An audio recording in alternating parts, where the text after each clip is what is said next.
안녕하세요. 결혼을 앞두고 있던 30대 여성입니다.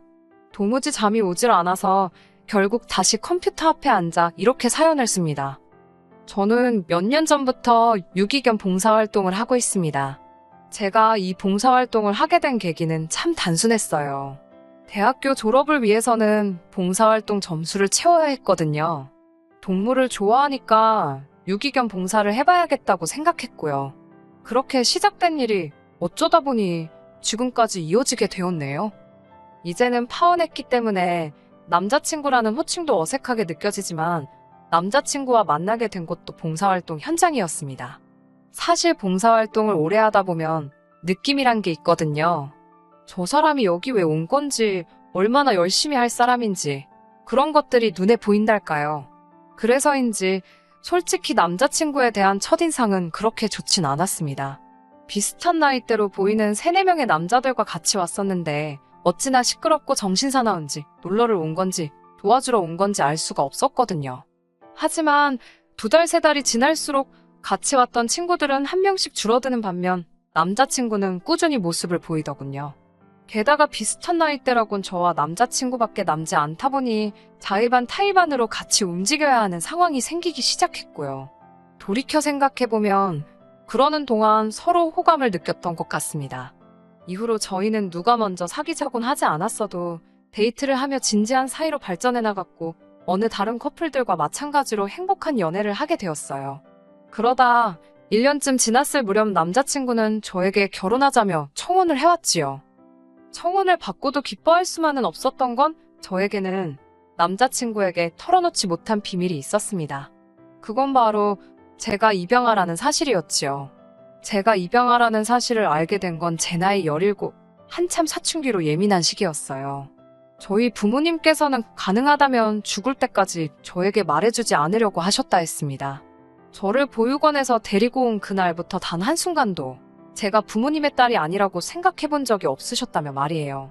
하지만 사람들이 입양아에 대해 얼마나 많은 편견을 갖고 있는지 잘 알고 계셨기에 가능한 비밀로 하고 싶으셨다 했습니다. 저 역시 단 한순간도 제가 입양아일 거라곤 상상해보지도 못했습니다. 부모님 2분 다 저에게 정말 큰 사랑과 관심을 주셨기에 그런 상상을 한다는 자체가 저에겐 말이 되질 않았지요. 그럼에도 불구하고 결국 제가 진실을 알게 된 건 바로 친할머니 때문입니다. 이건 좀 벗어난 이야기이긴 합니다만 자식을 손가락에 비유할 때 이런 말을 하잖아요. 안 아픈 손가락은 없어도 덜 아픈 손가락은 있다고요. 저희 할머니에게도 일남사녀, 그러니까 저희 아버지와 4명의 고모라는 손가락이 있습니다. 그리고 저희 아버지는 그런 할머니의 손가락들 중 금태두른 손가락이었네요. 무슨 말이냐 하면 저희 아버지는 금이여우기야 애지중지 키워진 자식이었지요. 한 가지 예를 들자면 고모들이 해주신 이야기인데요. 어린 시절 할머니께서 밥을 지으시면 매니에 윤기가 좌르르 흐르는 부분은 주걱으로 살포시 떠서 아버지부터 주셨답니다. 고모들은 밥이 부족해서 찐감자로 식사를 대신할지언정 말이에요. 이처럼 아버지에 대한 할머니의 사랑은 동네 사람들이 다 알 만큼 유별나셨다 했습니다. 그런 아버지가 장가를 갔을 때, 그러니까 저희 어머니와 가정을 이루셨을 때 할머니께서 얼마나 손주보기를 학수고대하셨는지는 말하지 않아도 아실 것 같습니다. 하지만 어쩐 일인지 저희 부모님이 결혼식을 올리고 7년이란 시간이 흐를 동안 아기 천사가 찾아와 주지를 않더랍니다. 지푸라기라도 잡는 심정으로 병원에 갔다가 듣게 된 건 충격적인 소식이었는데 그건 바로 아버지에게 문제가 있다는 거였지요. 어머니와 아버지는 아이를 가질 수 없었고 2분은 고민 끝에 입양을 하기로 결심하셨대요. 할머니께서 그 이야기를 듣고 몇 날 며칠 머리를 싸매고 드러누우셨답니다. 뿐만 아니라 병원은 다 돌팔이라며 이게 다 아버지가 아닌 어머니 때문이라고 그렇게 억지를 쓰셨다네요. 저희 할머니가 원래 입이 거치시고 성격도 괄괄하십니다. 쌍욕은 안 하셔도 사람 가슴에 비수가 될 만한 말들을 아무렇지 않게 내뱉으시는 분이시지요. 제가 입양아라는 사실을 알게 된 날도 그랬습니다. 그날은 할아버지 제사를 지내기 위해 할머니 댁에 들렸던 날이었어요. 어머니와 고모들을 도와 자질구레한 심부름을 하고 있었는데 어쩌다 할머니와 제가 눈이 마주쳤습니다. 그때 저는 접시 여러 개를 나르고 있었는데 금방이라도 놓칠 것만 같아 신경이 곤두서 있었어요. 그래서 할머니랑 눈이 마주쳤음에도 뭐라 한마디 말도 제대로 붙이지 못하고 그릇 옮기기에만 집중을 해야 했지요. 그런데 할머니께서 갑자기 정말 뜬금없이 저더러 싸가지가 없답니다. 당신 알기를 뭐로 알아서 눈이 마주쳤는데도 고개를 피하냐고요. 그러더니 그때부터 저에게 악담을 퍼붓기 시작하셨습니다. 저더러 어디서 근본도 모르는 게 들어와서는 당신을 아주 깔본다면서 어이가 없답니다. 근본도 모른다니 그게 무슨 말씀이시냐고 저도 모르게 따지고 들었습니다. 그때 어머니와 아버지께서 그래도 어른이랑 맘먹으려고 들면 어쩌냐며 저를 방으로 밀어넣으셨어요. 왠지 뭔가 계속 찝찝하여 결국 집으로 돌아와 어머니를 붙들고 다시 한번 물었습니다.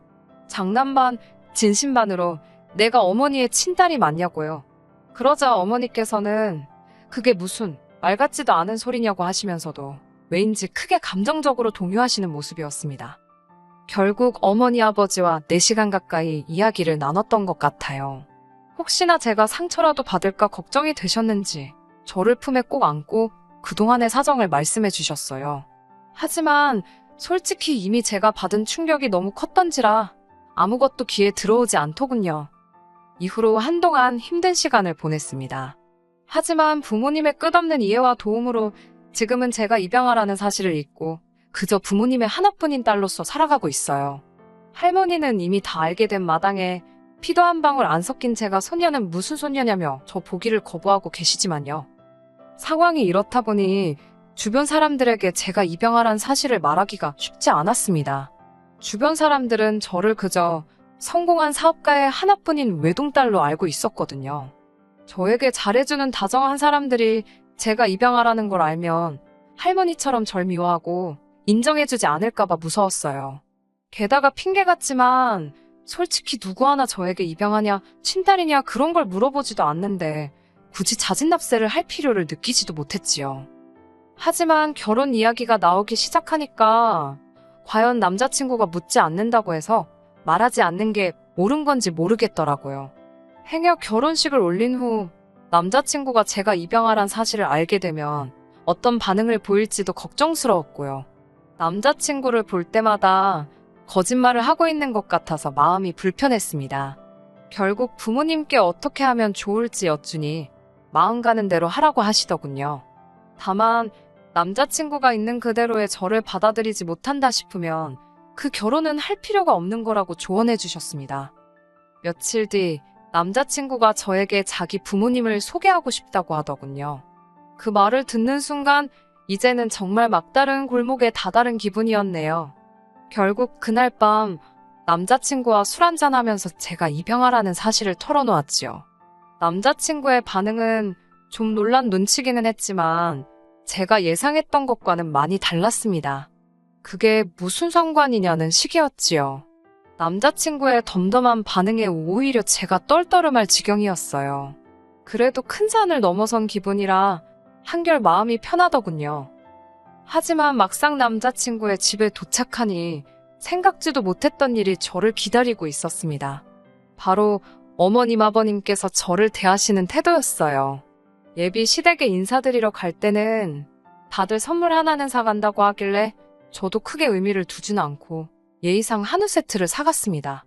그러자 어머님께서는 뭘 이런 걸 다 사왔냐 하시더니 정말로 뜬금없이 그럼 저는 낳아주신 부모님과 길러주신 부모님 중 어느 쪽이랑 입맛이 비슷하냐고 물어보시더라고요.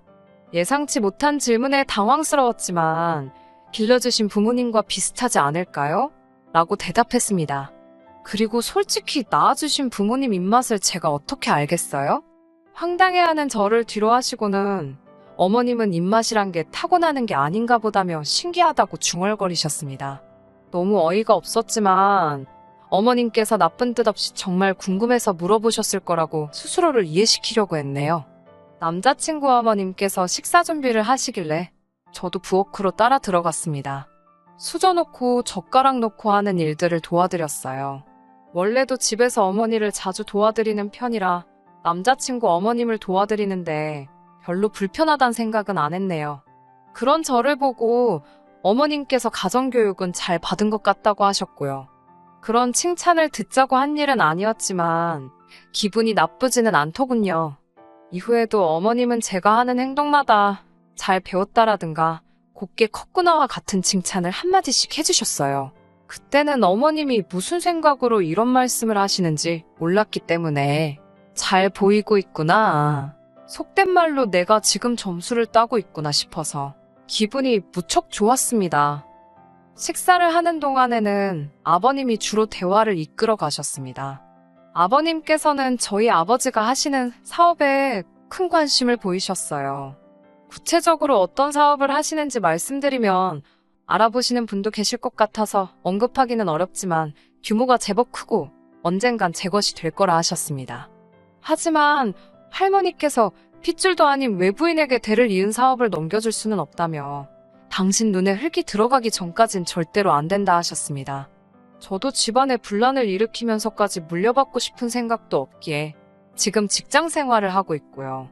하지만 남자친구 아버님께 이런 시시콜콜한 부분까지 말씀드리진 않고 그저 아버지께서 어떤 종류의 사업을 하신다 정도만 간단하게 말씀드렸습니다.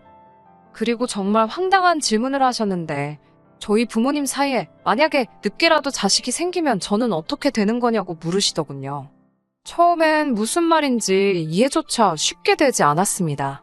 남자친구 부모님께선 언제라도 두 분 사이에 친자식이 생기면 저는 내쳐지는 거냐고 묻고 싶으신 거였어요.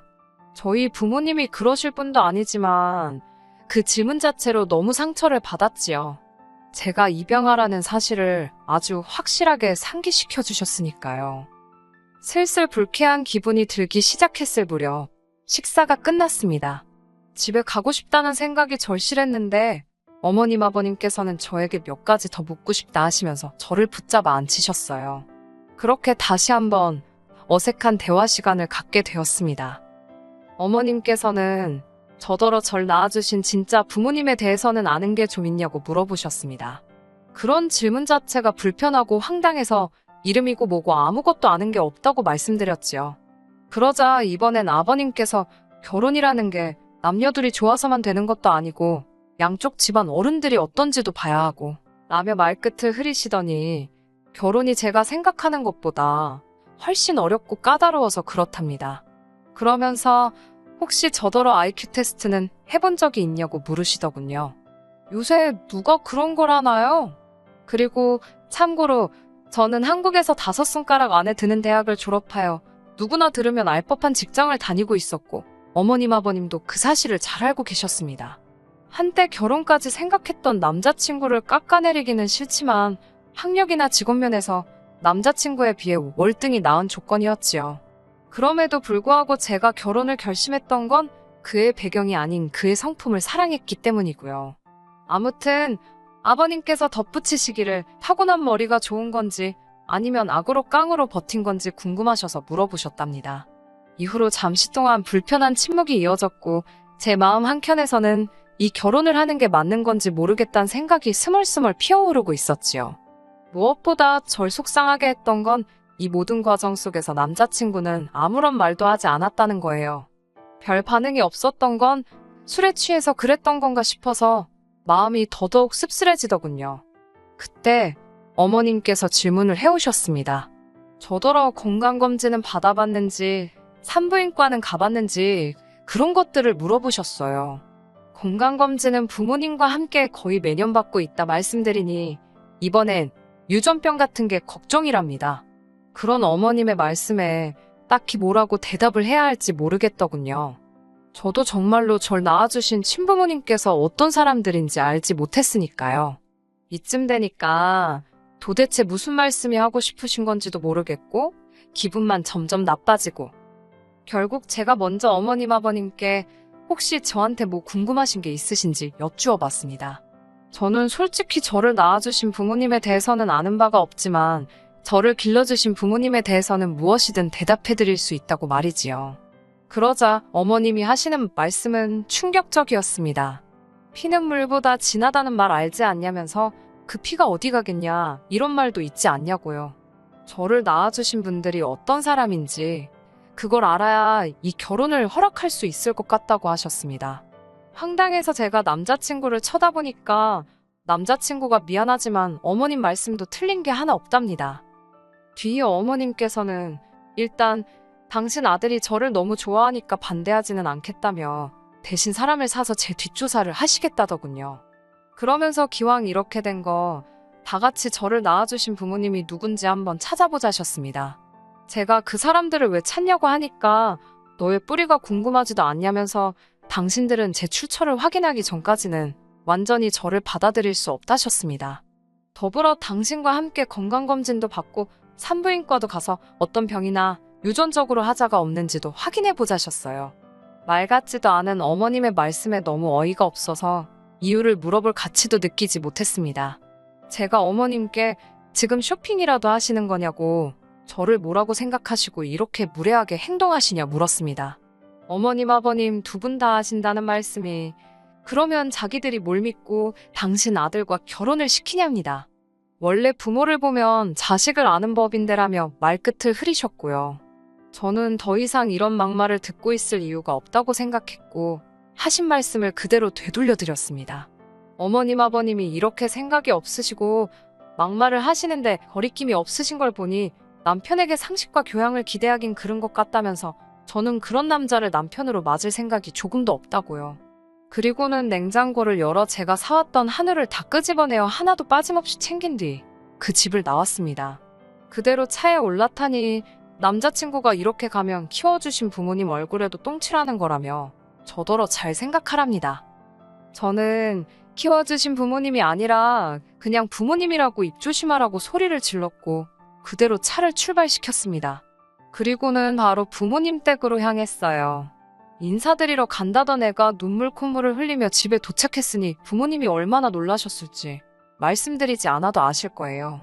부모님께 남자친구 집에서 들었던 막말들을 전하니 무슨 그런 집구석이 다 있냐면서 크게 노하셨습니다. 이후로 며칠 동안 남자친구에게서 간간히 미안하다는 전화와 문자가 오긴 했지만 제 마음은 나아지지 않더군요. 오히려 그 집에서 바보같이 당하고 온 게 생각나 분한 마음만 커져갔습니다. 하지만 결혼한 사이도 아니다 보니 제가 실질적으로 남자친구에게 줄 수 있는 타격은 없더라고요. 그게 지금도 한이라면 한입니다. 어머니께서는 보란듯이 잘 살면 그것이 최고의 복수라며 저를 안아주셨습니다. 그리고 저에게 낳아주신 부모님이 궁금한지 물어보셨어요. 저는 궁금하지 않다고 말했습니다. 저에게는 어머니 아버지가 계시고 두 분이면 충분하다고요. 남자친구는 뭔가 깨달은 바가 있는지 아니면 자기 인생에 저 같은 여자는 다시 못 만날 걸 깨닫기라도 했는지 미안하다며 몇 번 집 앞에 찾아오기도 했습니다만 저희 아버지께 걸려서 온갖 욕이란 욕은 다 처먹었습니다. 한 번은 아버지께서 갯값은 물어주면 그만이라며 골프채를 휘두르시는 걸 간신히 말리기도 했네요. 지금 저는 부모님 댁에서 몸과 마음을 추스리며 지내고 있습니다. 입양아란 사실이 제가 아닌 척 한다고 사라지진 않겠지요. 하지만 더 이상 그 사실 때문에 주눅들어 살지 않으려고요. 그저 어머니 아버지의 하나뿐인 딸로 행복과 사랑을 누리며 살 거예요.